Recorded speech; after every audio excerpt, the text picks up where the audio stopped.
خان صاحب آپ کو کم از کم فرانسیسی بے غیرتوں کا بائیکاٹ کرنا ہوگا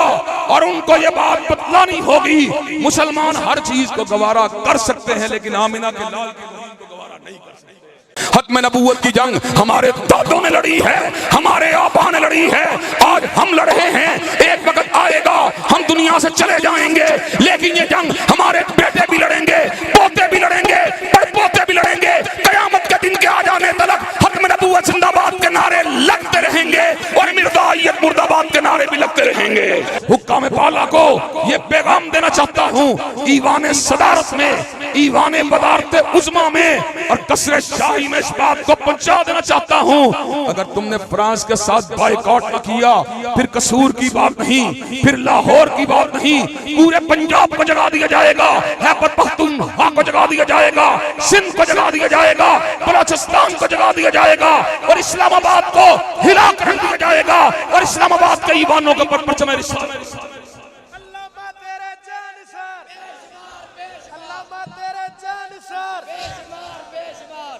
حضرات گرامی قدر، فرانس کا بائیکاٹ ہونا چاہیے کہ نہیں ہونا چاہیے؟ تجارتی اور سفارتی بائیکاٹ اس سے ہونا چاہیے کہ نہیں ہونا چاہیے؟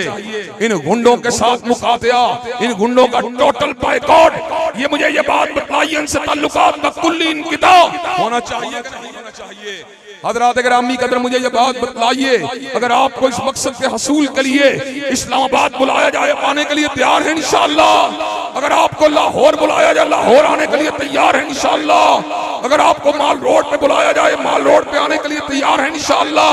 اگر آپ کو شارع دستور پہ بلایا جائے آپ یہ کام کرنے کے لیے تیار ہیں انشاءاللہ۔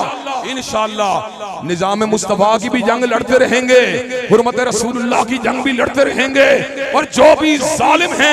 جو بھی حضرت رسول اللہ کے دشمن ہیں انشاءاللہ ان کا مقابلہ کرتے رہیں گے۔ کائنات کے اندر نظام مصطفیٰ کے علاوہ جتنے بھی نظام ہیں ان کو کھڑا کیا، مفادات نے کھڑا کیا، ان کو کھڑا کیا، ضروریات نے کھڑا کیا، ان کو کھڑا کیا، تعصبات نے کھڑا کیا، ان کو کھڑا کیا، جھوٹی خواہشات نے کھڑا کیا، ان کو کھڑا کیا، سفلی عزائم نے کھڑا کیا، لیکن نظام مصطفیٰ واحد وہ نظام ہے جس کو کھڑا کیا رب قدیر نے کھڑا کیا، جس کو کھڑا کیا عزیز و حکیم نے کھڑا کیا، جس کو کھڑا کیا خالق کائنات نے کھڑا کیا، جس کو کھڑا کیا مالک کائنات نے کھڑا کیا، جس کو کھڑا کیا اول و آخر نے کھڑا کیا، جس کو کھڑا کیا شہنشاہ کائنات نے کھڑا کیا۔ اور اللہ تعالیٰ کا لاکھ لاکھ شکر ہے ہم کسی حادثے کی پیداوار نظام کی بات نہیں کرتے بلکہ ہم مصاب حیات کی بات کرتے ہیں جو زندگی دینے والا ہے۔ حضرت علامہ شہید نے حضرت علامہ اقبال کے الفاظ میں اس امر کا اعلان فرما دیا، وہی تیری نہ بیماری وہی نہ محکمی دل کی اور علاج اس کا وہی آبے نشاط انگیز ایسا کی۔ حضرات گرامی قدر گردش دورہ نے ہمیں پکار پکار کے یہ بات بتلائی ہے، جب دنیا والوں تھک کے ہار جاؤ گے، جب مشقتوں کو سہ سہ کے تھک جاؤ گے، جب ظلم کی چکی میں پس پس کر پریشان ہو جاؤ گے، جب جرائم کرتے کرتے ندامت کے اوپر آمادہ و تیار ہو جاؤ گے، تمہیں پناہ اگر ملے گی نہ جاگیرداروں کے نظام میں ملے گی، تمہیں سکون اگر ملے گا نہ سرمایہ دارانہ نظام میں ملے گا، تمہیں پناہ اگر ملے گی رب قدیر کی بارگاہ میں ملے گی اور تمہیں سکون اگر ملے گا نظام میں۔ اور ہم آج اس امر کا اعلان کرنا چاہتے ہیں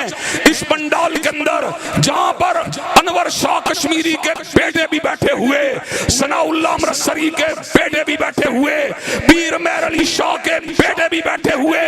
انشاءاللہ جب تک ختم نبوت کا ایک فرزند بھی زندہ ہے، ختم نبوت کی چوکھٹ کے اوپر کھڑے ہو کر ختم نبوت زندہ باد کا نعرہ لگاتا رہے گا اور قادیانیت کو مردہ باد کہتا رہے گا۔